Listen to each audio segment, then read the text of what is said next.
take my dog Hemi for a walk twice a day and let him in the yard once.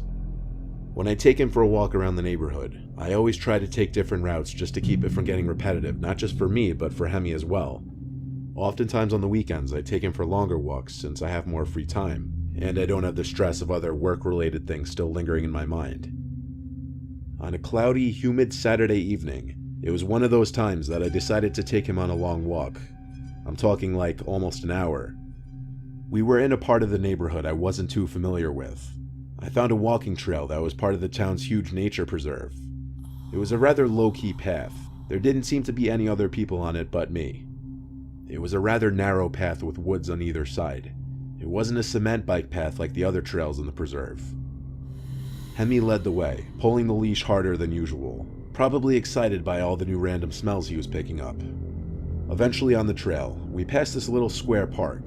It had a swing set and little playground, along with a basketball court, or rather what was once a basketball court, as there were no hoops. I decided to walk in through the little opening, as Hemi was going crazy over something. I was planning on just sitting on one of the benches facing the playground to take a break because I was getting a little tired, but when I sat down, Hemi kept pulling and started barking at something. He'd only really do that when he saw another dog or animal, sometimes people, but less often. So I entertained it and got up and started giving him slack to run towards whatever he thought he saw. I looked into the woods but couldn't see anything. The closer we got, the more aggressive Hemi got, until he was basically choking himself with the collar trying to pull me into the woods. Then out popped a man from behind a big tree. He was laughing and saying, "Whoa, whoa, he caught me." I told Hemi to calm down and pulled him away from the woods. And the man. I apologized for my dog and walked away, as the way in which he came out from that tree was bizarre. He said, "It's all good, dude," as he seemed to follow in the direction we were walking. Hemi kept looking back and barking. I continued to tug him forward. Eventually, I had to turn around and ask if there was something I could help him with, as he even seemed to follow me outside of the park and onto the trail. He put his arms up in the air and smiled. Then he said he just wants to pet my dog. I said, "Nah, he doesn't like you, man. We're just gonna walk our own way." He didn't reply, so I turned and continued walking, faster now. Hemi kept turning around and growling, and every time I'd look back, he'd be the same distance away from me, kind of off the trail a bit, half hiding behind the trees like he thought he was being slick. I was about to call back at him to piss off, but then it hit me this guy might be dangerous. I started running down the trail until I came to the little opening we entered from, and exited through that. Back on the streets, Hemi would keep looking back as we ran, but I'd have to tug him to keep running. We ran all the way back to my house without stopping. I actually do cardio regularly, so I wasn't concerned about that guy keeping up. I highly doubted it, especially since Hemi stopped looking back eventually. It was now a couple hours after getting back. Hemi was in his bed, which was right next to mine, when he unexpectedly lifted his head to look at the window, and he growled.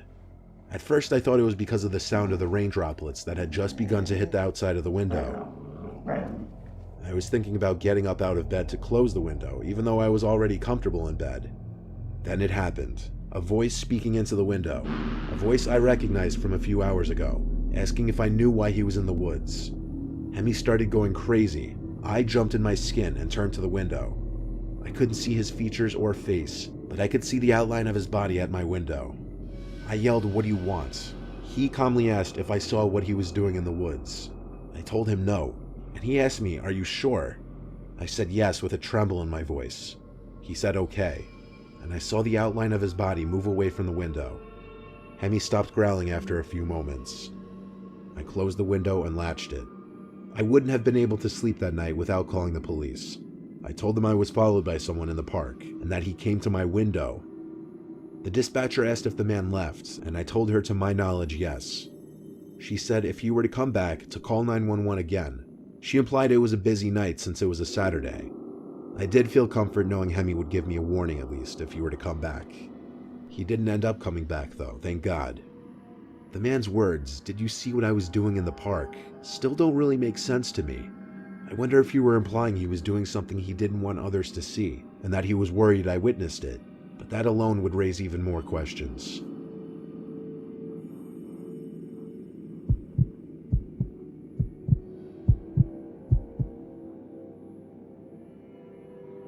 It was a regular night in the summer of 2010. I was taking my dog Poppy out for his nighttime walk. I usually take the same route. Sometimes I'll stray down one different block, not always though. This one night, I branched off a familiar block to a not so familiar one. All that I knew of this block was that there was an abandoned house on the corner. It's known as the Murder House. I've only ever passed it while driving. The first time I saw it, I slowed down just because it's such an eyesore, sticking out like a sore thumb from the rest of the houses. I never could understand why the town wouldn't just tear it down and build a new home, especially given the house's history. The reason no one ever bought it was because of the murder of a young woman inside, potentially by her boyfriend. He was never to be heard of again. No body, no signs of leaving, nothing. Walking down the block, I saw the house slowly getting closer. I already planned on stopping in front of it to take a look, but Poppy actually stopped before I even did, and just looked at the house. I could tell by his ears and his head tilting that he was engaged by something. I looked around the neighboring houses, which were spaced out generously. And our neighborhood has a lot of green, meaning tons of bushes and trees lining the streets. Plus, it was as dark as could get out, and the house was conveniently situated in a gap between the streetlights. It didn't seem like any of the neighbors could possibly be watching me from where I was, so I started walking onto the grass of the property, but Poppy stayed in place. He started to growl and make whimpering type sounds, like he was frustrated. I pulled him hard enough, and he started to follow onto the property. He was fixated on a window that was opened. I stepped onto the house-length front wooden deck and walked to the window. Poppy was still making growling and whimpering sounds. I pressed my face up to the screen of the window, surprised the window was even left open. I started to wonder if maybe someone was still managing this house in some way, whatever that would even mean. Inside the house was dark, but not pitch black. I could see the walls to the empty living room, and then the opening in the wall that led to a back room with another window. As I was observing, I heard the sound of something inside the house, like a blunt object hitting the floor. It came from further back in the house, like in that back room. Having my dog with me gave me some kind of weird confidence boost to go through the side of the backyard. The backyard was literally huge. The grass was very tall, indicating I was likely wrong about any kind of property management. Only thing in the big yard was an old wooden decrepit-looking shed in the corner. The door to it was slightly open, but I was more curious about looking in through that window. As I looked inside, I couldn't see anything except an empty black room, probably what was once a mud room. Poppy was looking at the shed, not barking or growling though. He was kind of silent. I walked quietly towards the shed, tugging him slowly and softly to keep him quiet too. The door was open enough for me to look inside the giant shed. It was not empty. There weren't tools or bicycles or anything. There was just this skinny girl standing in the middle of the otherwise empty shed. I say girl, but I couldn't tell if it was just a girl or a woman. Poppy suddenly went ballistic, barking and making these noises I could only describe as a dog's version of screaming. He wasn't pulling to go inside of the shed, he was pulling to get away. The girl's head inside the shed turned to the door and I ran. We ran. Poppy and I ran for 3 straight blocks until I was out of breath. Then we walked the rest of the way back to my house.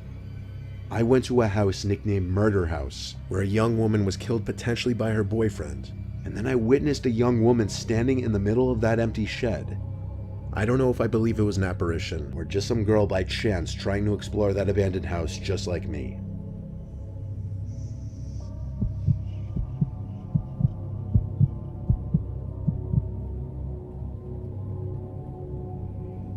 I was 10 when my parents let my brothers and I get our first dog.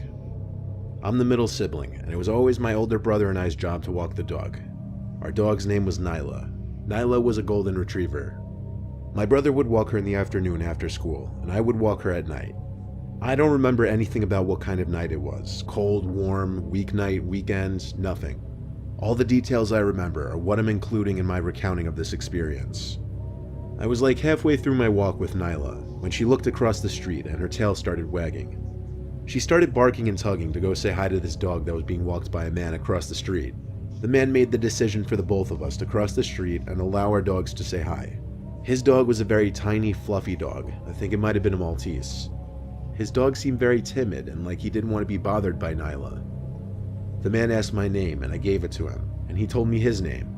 I don't remember it honestly, but we got into this long conversation about our dogs. He really seemed to like Nyla, and Nyla kinda liked him. He was telling me how his golden retriever had recently passed away and he had a bunch of toys and dog supplies that he'd love to give me. I figured, why not? It's my lucky day. He said his house was around the block, so he led the way. I was walking kind of next to him though as we walked. We were in the street the rest of the way back, but the residential roads are usually quiet. After kind of awkwardly walking back to his house, he let me in first. His house was okay, modest, nothing special.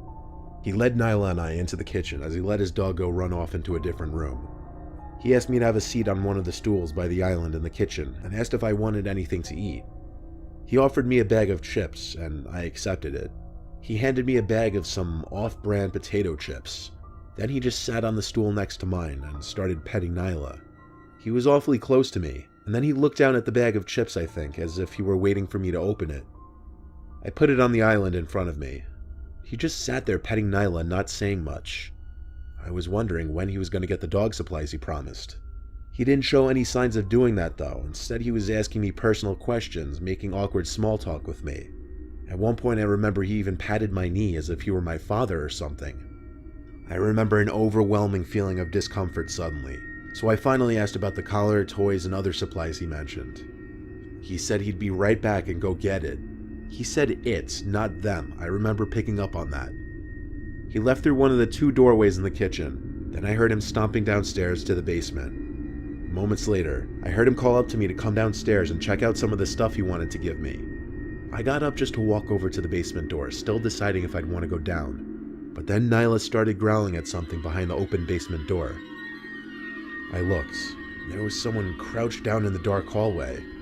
I didn't really know what to think, but I just left the house in a hurry. I got home and didn't say anything to my family. I just went to my room the rest of the night, quiet and shooken up. It was the first and only time I ever felt I was about to be targeted for being a young age. My only explanation was there were 2 men in that house, and the second I'd walk into that basement, the other would have shut the door on me. I didn't tell any of my family about it simply because it made me uncomfortable and honestly slightly embarrassed. Telling the internet anonymously is completely different.